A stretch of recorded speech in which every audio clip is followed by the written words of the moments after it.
Insurance కూడా చాలామంది చాలా డౌట్స్ ఉంటా ఉంటాయి. ఇప్పుడు రీసెంట్గా మా ఫ్రెండ్ కూడా ఒక హాస్పిటల్లో స్టంట్స్ చేయించుకుంటే ఆ టైంలో ఏదైతే వేరియేషన్స్ కూడా చెప్తూ ఉంటారు వాళ్ళు. క్లెయిమ్ అవ్వాలి అంటే వాళ్ళకి ఏ రకమైన నాలెడ్జ్ ఉండాలి, వాళ్ళు ఎలా అప్రోచ్ అవ్వాలి హాస్పిటల్కి? అంటే అందుకేనండి కస్టమర్కి క్లెయిమ్ నాలెడ్జ్ ఉండదు సార్ పాపం. వాళ్ళకి ఏంటంటే నేను పాలసీ తీసుకున్నాను, నాకు ఏదైనా ఆరోగ్య సమస్య వస్తే హాస్పిటల్లో జాయిన్ అవుతాను, ఇంతవరకే ఆలోచిస్తాడు కస్టమర్. వాళ్ళకి క్లెయిమ్ ప్రాసెస్కి సంబంధించిన నాలెడ్జ్ ఉండదు. ఆ నాలెడ్జ్ ఏజెంట్ ఇవ్వాలి.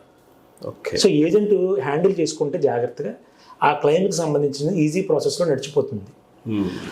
వీళ్ళు ఏంటంటే నేను ఇందాక చెప్పాను, నేను మీకు పాలసీ తీసుకున్నప్పుడే వాళ్ళ హెల్త్ ప్రొఫైల్ కనుక కరెక్ట్గా చెప్పేసి ఉంటే ఆ క్లెయిమ్ ప్రాసెస్ చాలా సులువుగా వెళ్ళిపోతుంది. అలాగే కొన్ని యాక్సిడెంటల్ క్లెయిమ్స్లో మాత్రం ఇబ్బందులు ఎదుర్కొంటారు.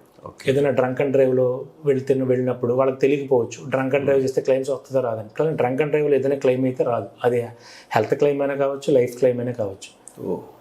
అలాగే వాళ్ళకి లైసెన్స్ లేకపోతే క్లెయిమ్ రాదు.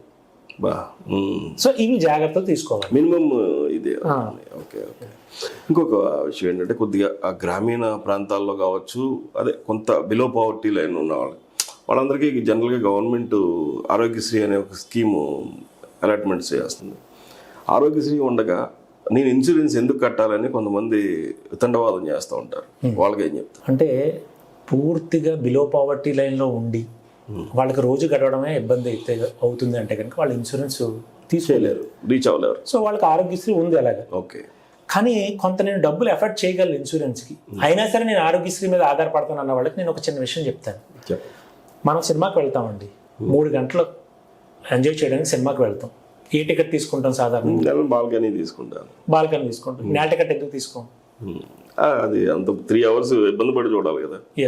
3 గంటలు సినిమా చూడడానికి మనం నేల టికెట్కి ప్రిఫర్ చేయం, ఎందుకంటే మనం ఎఫర్ట్ చేయగలం. బాల్కనీ టికెట్ మనం ఎఫర్ట్ చేయగలం.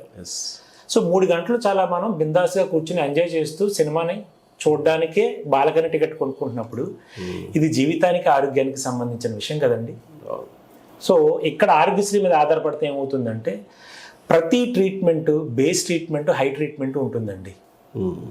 ఆరోగ్యశ్రీలో జరిగేదంతా బేసిక్గా జరుగుతుంది ట్రీట్మెంట్. ఉదాహరణకి 200 నుంచి 300 సర్జరీస్ ఉంటాయి, అవి మాత్రమే కవర్ అవుతాయి అంటారు ఆరోగ్యశ్రీలో. అవి దాటి ఏదైనా సర్జరీ వెళ్ళారనుకోండి కవర్ అవుతుంది.